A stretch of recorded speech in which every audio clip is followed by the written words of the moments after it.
Hello, this is Garrett from How I Art, and today I'm going to be inking a picture of Ursula from The Little Mermaid.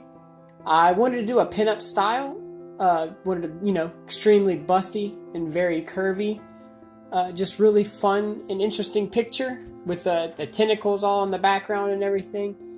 And I see that it is Inktober, and I know I'm not really following a lot of the rules because this is digital art. I'm coloring in Manga Studio. I'm using the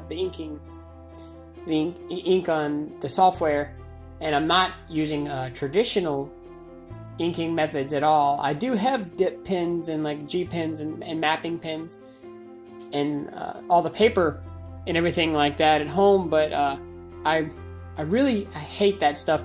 And I did go on the website and actually read a lot of the rules to Inktober, and what it's actually supposed to be about is about focusing more on getting back into the art,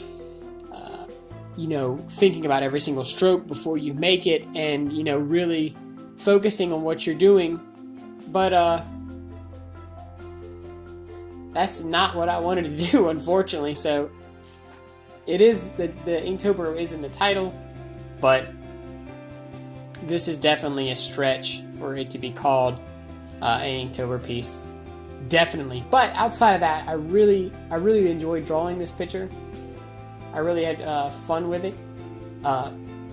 Definitely I've always struggled with inking, especially in a digital format. But you gotta stay at it. You gotta keep working at it. I really feel like this one actually turned out really well. Of all the stuff that I have digitally inked, this picture definitely, I feel like I inked this the best.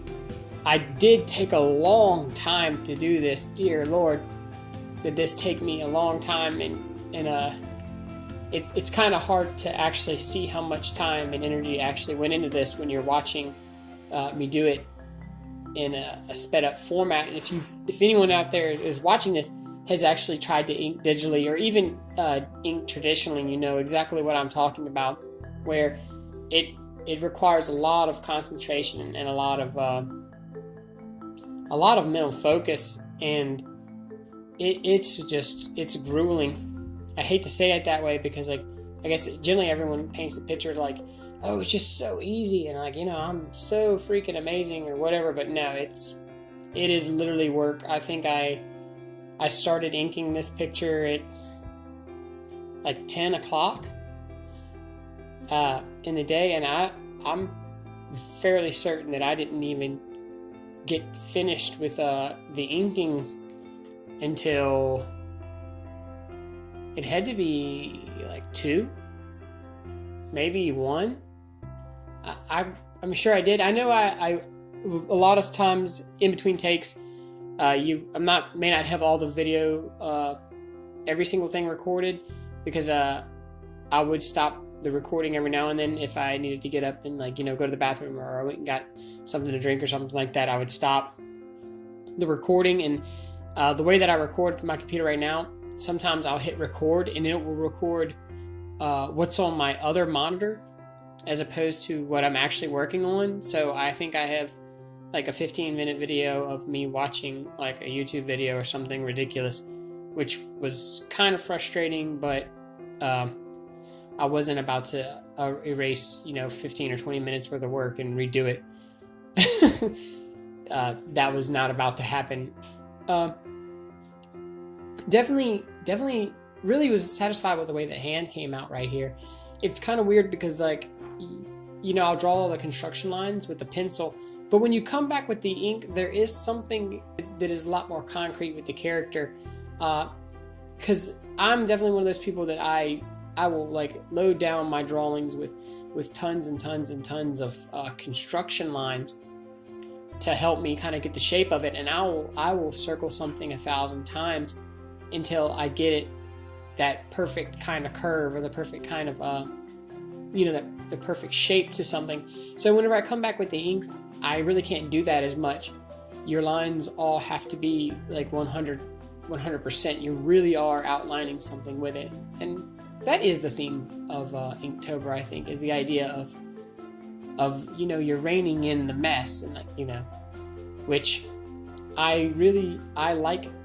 Most of the time I'll do my inks, and I'll be inking and I'm thinking it looks good, and you turn off your pencil lines and it's just blah. Like sometimes I'll be very discouraged, or I'll like instantly hate something I'm working on because I'll turn off the pencils, and whenever I'm only looking at what I've done with the ink, it's very empty. I'm really not having that problem with this picture because as I was going, I was going back and changing line depth and reiterating some things I had drawn to, like, especially focusing on like the thickness of the lines, and that definitely gives the picture a new kind of life. You don't realize how much that second or third stroke of a pencil, when you're doing it unconsciously, especially like me whenever I'm doing like the low construction lines and stuff, how much it accentuates the picture. And what it really does is it gives like a depth to the image. Like just in the middle of her face, you can probably still see some of the construction lines where I have the nose, but I'm also drawing these curved lines where I'm like showing you like where the bridge would be. And it, whenever, like, say if I were to turn that off, that would disappear, and it's almost like she doesn't have a nose, or the face becomes flat. Now, I totally plan on doing another video right behind this, maybe like a part 2, but more going into grayscaling, because I intend to do a grayscale to follow up this video of the ink. And I want to do a little bit more slower video where it's not just time lapse, but where I actually go into it and I talk about how I'm going, how I use the software that I have available to me to try to get the best effects as far as grayscaling. Which, one of the things that, like, I know I looked at thousands of other videos and thousands of really good artists trying to find someone to really help me do grayscaling, because it is hard, not just to like figure out like where to put the light, where to put the shadows, but actually to manipulate the software itself, like how do you set your pins, what tools are you using, and stuff like that. A lot of times they'll tell you why you should grayscale, but they don't tell you how to grayscale. And I definitely intend on doing a video where I'm gonna, slow down the time lapse a little bit and actually go into, and maybe a little bit longer video, but go into an in-depth kind of, this is exactly how I do it. This is my tool. This is what I have it set to. This is, and stuff like that, and try to help. Maybe someone's out there is trying to figure out how to get things set up. I don't know if it will help anyone who may not be using the same software as me, because I do use Manga Studio 5, but I feel like it should help even if you're using like Adobe or maybe some of the other software that is available out there, and you're trying to figure it out, because at least you see how it works, or at least you see what I'm doing in my own software. But back to this piece, I definitely, this was a lot of work, but I really did have a good time doing this picture. It was a lot of fun, and like, I definitely, you see, I didn't do a recording of me doing the line art. I only did, me sketching this picture up, because I did completely sketch this picture up, from absolutely nothing earlier this morning. So this is my original piece, but man, I don't know what it was, but I could not draw those boobs to save my life this morning. And I think I got them wrong about 100 million times before I finally got them in a place that didn't look completely ridiculous. But I knew I wanted her to be really curvy and really busty, and really accentuate that. I was honestly going with the idea of like the Ursula that we see in the movie is Ariel's interpretation of the character. It's how Ariel felt about the character, so that's how she said what the character was. And like I kind of took that and flipped it around as like where what we see in the movie is what the interpretation from whoever's telling the story of the character versus how the character may feel about themselves, or the reality of the character maybe is something a little bit different. Yes, she is the sea witch, and she is not your little skinny everyday princess, but she's this, a big beautiful woman, or like a really curvy, like thick girl. And you can see here with the hips, like she definitely has is not your everyday kind of Disney princess or Disney character, where they're all very, very small, very, very petite girls. She is not at all. And I just kind of went completely buck wild, to be honest with you, and just went completely ridiculous and really had a good time. But it's funny, like, if you can see the tentacles that I drew earlier, I just drew what, like, I'm imagining a tentacle while I'm sitting, with no reference at all. I started drawing the tentacles. Now, whenever I went to do the line art, I actually, Googled and looked up what real tentacles look like, so that I could draw.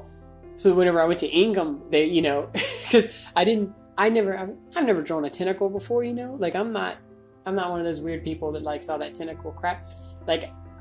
So I just looked it up on Google, and it turns out I can draw tentacles really well. Like, I'm really, really happy with the way that these turned out. Like, I was actually having a very good time drawing these tentacles, and I don't know, they look so good to me. I was very, very pleased with the way they came out, and I'm like, I've got to draw more tentacles in the future. Like, this has got to happen. But yeah, I had really fun. I'm about to erase all these tentacles I'm drawing right now, because for some reason I was like imagining they're moving further away from the camera, or like, I don't know what I was thinking, but then I realized, like, oh, they're actually gonna have to get bigger as they move down the tentacle. The suction cups get larger, so I went back and redrew them. Well, unfortunately, we've come to the end of this video. This turned out really, really well. I'm very pleased with the way it looks. I'm planning on doing a part 2, so I'm hoping that y'all come back and check out the second half of this whenever I'm going to do the grayscaling. I do plan on doing a series of Disney villains to follow up this video. If anyone has any ideas, go ahead and comment down below. And don't forget to like and subscribe. And I'll see you guys in the next video. Later.